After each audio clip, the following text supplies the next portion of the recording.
അതായത് നിങ്ങൾ മനസ്സിലാക്കേണ്ടത് അവര് മുൻകൂട്ടി ഒരു അജണ്ടയുമായിട്ടാണ് വന്നിരിക്കുന്നത്. അങ്ങനെ പറയാൻ ഞാൻ ആഗ്രഹിക്കുന്നില്ല. അങ്ങനെയൊന്നും ഞാൻ പറയാൻ ആഗ്രഹിക്കുന്നില്ല.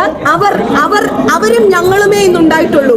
ഞങ്ങൾ കമ്മിറ്റി അംഗങ്ങൾ, ഞങ്ങളും അവർ എന്ന് പറയുന്നത് ബാക്കി മുഴുവൻ ബോഡിയും. അതായത് മുൻപ് വിട്ടുപോയ ആളുകൾക്ക് ഇതിൽ പങ്കുള്ളതായി ഞാൻ പറയുന്നില്ല. എന്തിനാ നമ്മൾ ആവശ്യമില്ലാത്തതിലേക്ക് പറയുന്നു? ആ സ്ഥാപനം ഓടിക്കാൻ പറ്റില്ല. ഞാൻ റെഡിയല്ല.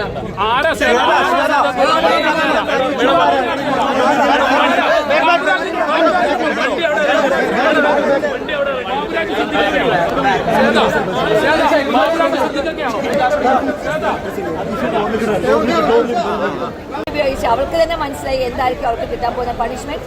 അതുകൊണ്ട് അവൾ രാജിവെച്ചു. നിങ്ങളൊക്കെ തന്നെ പറഞ്ഞ് കേട്ടിട്ടില്ലേ ഇത്രയ്ക്ക്? നിങ്ങളൊക്കെ തന്നെ ഷെയർ ചെയ്തിട്ടുള്ള ഇഷ്ടം പോലെ വിധത്തിൽ.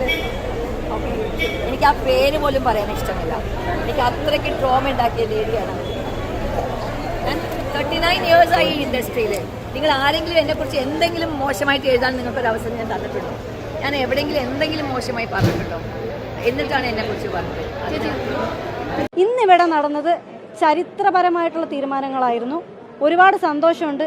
ഇനി എനിക്ക് ഈ സംഘടനയിൽ പറയാനുള്ളത്, ഈ അതായത് ഇപ്പോൾ ഇവിടുന്ന് രാജിവെച്ച് ഇറങ്ങി പോവേണ്ടി വന്ന ഈ കമ്മിറ്റി കഴിഞ്ഞ ഓഗസ്റ്റിൽ വന്ന സമയത്ത് പ്രസിഡന്റ് എല്ലാവരോടും പറഞ്ഞിട്ടുണ്ടായിരുന്നു, ഇവിടുന്ന് പോയ അതിജീവിത ഉൾപ്പെടെ പോയ എല്ലാവരെയും തിരിച്ചു കൊണ്ടുവരുമെന്ന്. ഞാൻ ഇനി വരാൻ പോകുന്ന കമ്മിറ്റിയോട് ആദ്യമേ തന്നെ എൻ്റെ റിക്വസ്റ്റാണ്, ഇവിടുന്ന് പോയവരെ തിരിച്ച് വിളിക്കണം, ഒഫീഷ്യലി വിളിക്കണം.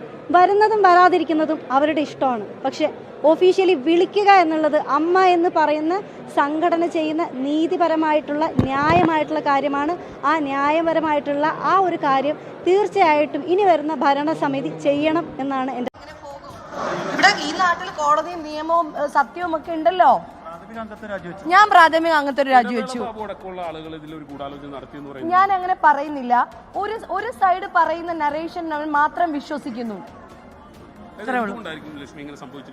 അതിൽ മാധ്യമങ്ങൾക്കും ചെറുതല്ലാത്ത പങ്കുണ്ട്. കാരണം ഇന്നലെ ഞാൻ എഴുതിയ 93 യൂട്യൂബ് വീഡിയോകൾക്കെതിരെയും മലയാള സിനിമയിൽ മുൻപ് പ്രവർത്തിച്ചിരുന്നു എന്ന് അവകാശപ്പെടുന്ന 2 യൂട്യൂബേഴ്സ്, മലയാള സിനിമയിൽ ഒരു കാലത്തെ സംവിധായകർ എന്നൊക്കെ അവകാശപ്പെടുന്ന 2 യൂട്യൂബേഴ്സിനെതിരെയും ഞാൻ ഇൻഫോ പാർക്ക് സ്റ്റേഷനിൽ കംപ്ലൈന്റ് ചെയ്യുന്നതിനെ പറ്റിയിട്ട് ഞാനൊരു ഫേസ്ബുക്ക് പോസ്റ്റ് എഴുതി. ഫുൾ പോസ്റ്റ് എന്താണ് എന്ന് പോലും മനസ്സിലാക്കാണ്ട് നിങ്ങളടക്കമുള്ള മെയിൻ മീഡിയാസ് ഏത് രീതിയിലാണ് വളച്ചൊടിച്ച് ഇതിനെ കൊണ്ടുവന്നിട്ടുള്ളത്. അപ്പോ ഇത്തരം ഗൂഢാലോചനകൾ മറ്റുള്ളവർ എനിക്ക് എന്താണെങ്കിലും സന്തോഷായി. കാരണം ഇപ്പോഴാണ് സത്യത്തിൽ എനിക്ക് പുറത്താക്കേണ്ടതായിരുന്നു. പക്ഷേ ബാക്കി അതിനെക്കാട്ടി ഇമ്പോർട്ടന്റ് വിഷയങ്ങൾ നമുക്ക് സംസാരിക്കാൻ ഉണ്ടായത് കൊണ്ടാണ് ഇത്ര ഡിലേ ആയത്. പക്ഷേ ബുദ്ധി ഉപയോഗിച്ച് അവൾക്ക് തന്നെ മനസ്സിലായി എന്തായിരിക്കും അവൾക്ക് കിട്ടാൻ പോകുന്ന പണിഷ്മെന്റ്. അതുകൊണ്ട് അവൾ രാജിവെച്ചു. നിങ്ങളൊക്കെ തന്നെ പറഞ്ഞ് കേട്ടിട്ടില്ലേ ഇത്രയ്ക്ക്? നിങ്ങളൊക്കെ തന്നെ ഷെയർ ചെയ്തിട്ടുള്ള ഇഷ്ടം പോലെ വിധത്തില്.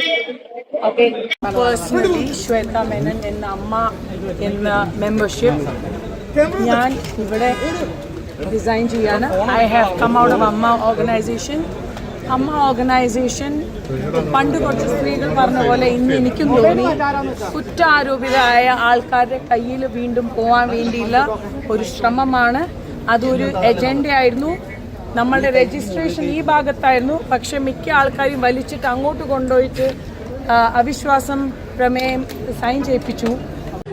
കഴിഞ്ഞ ഭരണസമിതിക്ക് കൃത്യമായിട്ടുള്ള വരവ് ചെലവ് കണക്കുകൾ ഈ ജനറൽ ബോഡിയിൽ കാണിക്കാൻ പറ്റിയിട്ടില്ല.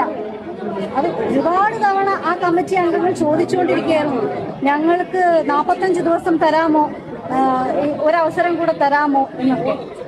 എന്ത് ബാലിശമായിട്ടുള്ള ചോദ്യങ്ങളായിരുന്നു അത്. പക്ഷെ ആ ബാലിശമായിട്ടുള്ള ചോദ്യങ്ങളൊന്നും ജനറൽ ബോഡിയിൽ വിലപ്പോയില്ല എന്നുള്ളത് തന്നെയാണ് സത്യം.